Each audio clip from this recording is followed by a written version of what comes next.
Bonjour Henri Serdignac. Bonjour. Vous êtes venu à Ajaccio pour participer à une conférence débat sur le thème « Changer l'Europe ». Alors, première question, c'est une phrase de Michel Rocard, je crois qu'il avait prononcée en 1993 à propos de l'Europe. Il disait en substance que l'Europe apportera le bonheur à tous les peuples européens, et que le chômage serait combattu, que le plein emploi serait assuré, que la protection sociale également occuperait une place importante dans la démarche de la nouvelle Europe. Au bout de 2 décennies, nous avons aujourd'hui un bilan à établir. Qu'est-ce que vous en pensez? Quel est ce bilan? Ce bilan, on peut le faire de 2 façons. D'une part, au niveau de l'Europe, l'Europe a été dominée,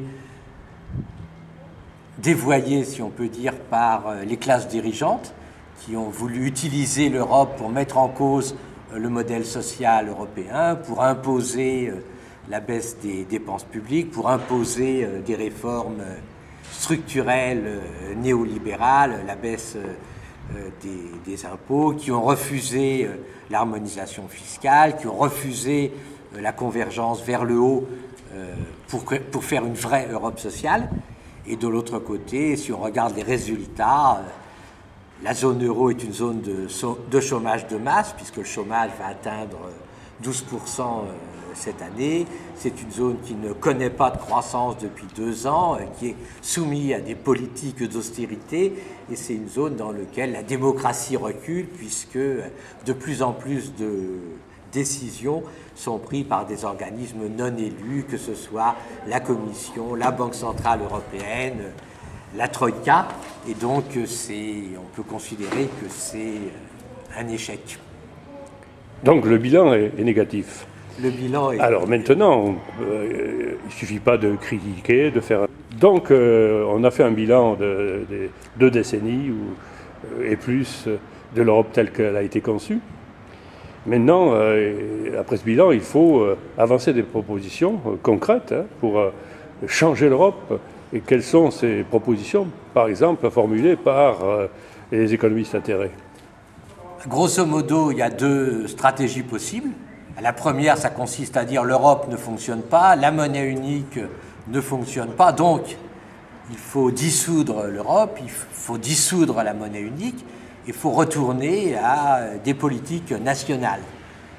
C'est une stratégie qui a sa cohérence. Les pays d'Europe sont très différents aujourd'hui.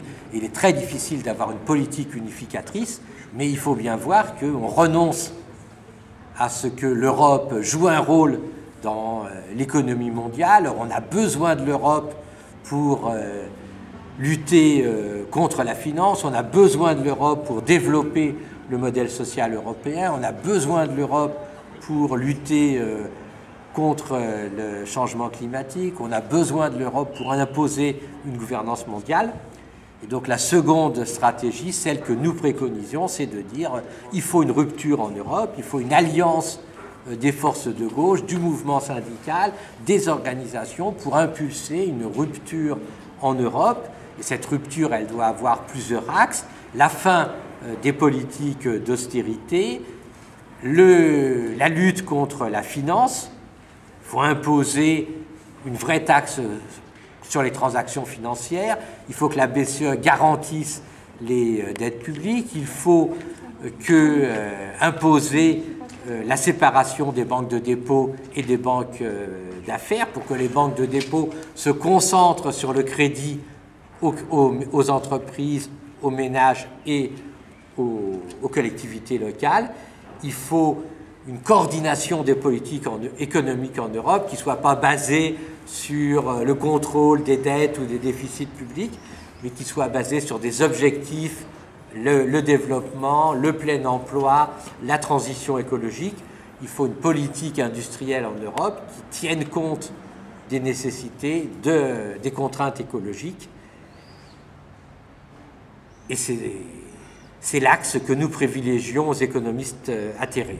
Vous croyez qu'avec la majorité actuelle et sans doute future du prochain Parlement, il sera possible d'aller dans ce sens? Non.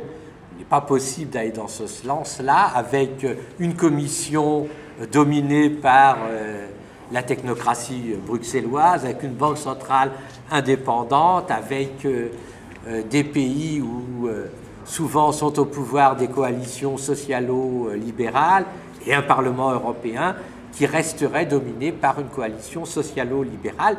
Donc il faut se battre au niveau européen pour faire monter les forces de gauche et faire monter les forces écologistes et faire monter le mouvement social qui peuvent faire une rupture en Europe, sachant que cette rupture, elle pourra intervenir soit à l'issue de votes ou de mobilisations européennes, soit à l'issue de votes ou de mobilisations nationales dans un pays ou dans quelques pays qui devront être soutenus par l'ensemble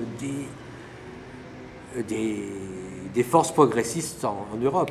Les pays du Sud à qui on impose des politiques d'austérité doivent dire non, doivent avoir des politiques de rupture, et nous pensons que lorsque la gauche arrive au pouvoir dans un pays, la gauche au pouvoir doit dire clairement nous n'acceptons pas les dictates que l'Europe veut nous imposer. Ça c'est un vœu, parce que nous avons la gauche au pouvoir en France, et après 2 ans de pouvoir, et il n'est pas dit qu'elle mène réellement une politique de gauche. On a plutôt tendance à dire qu'elle continue sur la lancée des politiques menées par Sarkozy et compagnie.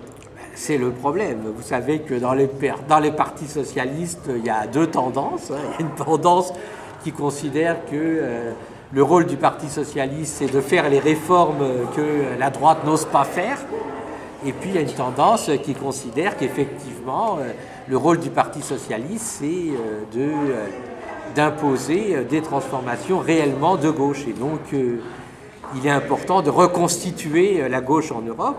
On a subi une défaite importante en juin 2012, quand François Hollande est allé à Bruxelles, qu'il a accepté les dictates de Bruxelles, qu'il a accepté de signer le pacte budgétaire, alors que, normalement, la gauche au pouvoir en France aurait dû refuser le pacte budgétaire et dire clairement nous pratiquerons une politique de chaise vide, d'opposition, tant qu'effectivement ne sont pas remis en cause des choses comme le pacte budgétaire, la contrainte des 3% et la contrainte des 60%. Le fait est que nous n'avons pas eu la mobilisation à ce moment-là. Je vous remercie, et nous allons passer tout à l'heure, dans peu de temps, à notre conférence débat. Encore une fois, merci. Merci.